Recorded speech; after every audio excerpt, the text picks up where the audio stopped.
प्रदेश महामंत्री छत्तीसगढ़ बीजेपी संजय श्रीवास्तव जी, अब आपकी बारी है। कांग्रेस के दो प्रमुख आरोप हैं, लेकिन अगर इसमें जोड़ें तो 3 आरोप हैं। पहला कि जब जब आका के खिलाफ, उनका इशारा अडानी की तरफ है, उनके खिलाफ कोई शब्द बोलना चाहे, भारतीय जनता पार्टी की डबल इंजन सरकार रोकने के लिए ईडी का इस्तेमाल कर देती है। एक दूसरा ये कि आप पूर्व सीएम साहब को टारगेट ही इसलिए कर रहे हैं क्योंकि अडानी को उन्होंने इंतजार कराया और आपने उनके लिए पूरा जंगल और पूरा प्रदेश खोल दिया। 3, उनका यह कहना है कि नेताओं को चुन चुन कर फंसाने के पीछे सिर्फ मकसद यह है कि सवाल ना उठ पाएं, सवालों के जवाब ना आ पाएं। और देखिए पुनीत जी, ऐसा है कि यदि कांग्रेस के नेताओं पर आरोप लगता है, भ्रष्टाचार का आरोप लगते हैं, और इस मात्र से ही यदि कांग्रेस के नेता यदि घबरा जाते हैं तो फिर कांग्रेस की स्थिति को समझा जा सकता है। मजबूत व्यक्ति तो वही होता है जो पूरी ताकत के साथ में यदि वो कहे कि हाँ, उसको उस पर निराधार आरोप लगाए जा रहे हैं और वो सामने उस चुनौती को स्वीकार करके उस लड़ाई को लड़ता है। दरअसल पूरा मामला जिस तरीके से शराब के मामले में चैतन्य बघेल का नाम आया है, मैं तो 3 प्रश्न करना चाहता हूं कि बड़ा आश्चर्यचकित है ये सब चीजें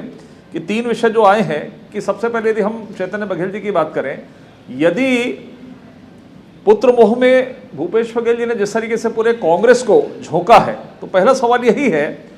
ये तो प्रश्न बनेगा ही, ये मैं नहीं, ये कांग्रेस के नेता धरातल पर इस बात को कह रहे हैं, पर्दे के पीछे कह रहे हैं, सामने नहीं कह पा रहे होंगे कि आखिर भूपेश के बेटे कांग्रेस के कौन से पद पर हैं जिससे कांग्रेस पीछे जाकर आर्थिक नाकेबंदी या चक्काजाम की बात करी। ये पहला प्रश्न है, ये कांग्रेस इस पर जवाब दे, पहली चीज। दूसरा, भ्रष्टाचारियों को बचाने के लिए प्रदेश की जनता को आप आर्थिक नाकेबंदी करके, चक्काजाम करके आप परेशान करने का काम कर रहे हैं, आखिर क्यों? और तीसरा जो सबसे बड़ी चीज है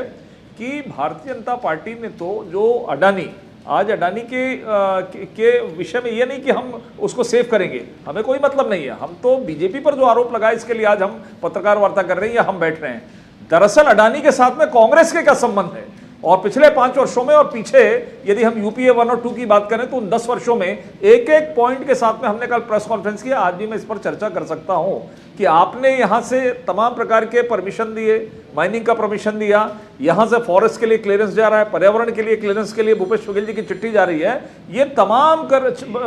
चीज करने के बाद आप हमको बदनाम करने के लिए आप अडानी के संबंध की बात कर रहे हैं। तो मेरा यह सवाल है, ये तीनों सवाल है कि आखिर ये तीनों चीजों में कांग्रेस का क्या रुख है। मुझे लगता है कि आज हम यदि बातचीत करें, जिस व्यक्ति का कांग्रेस में कोई पद नहीं है, उस व्यक्ति के लिए यदि आप पूरी नाकेबंदी कर रहे हैं, पूरे कांग्रेस को झोंक रहे हैं, ये बात तो सत्य है। ये बात हमने कल उठाई थी, उसका जवाब आज तक नहीं आया।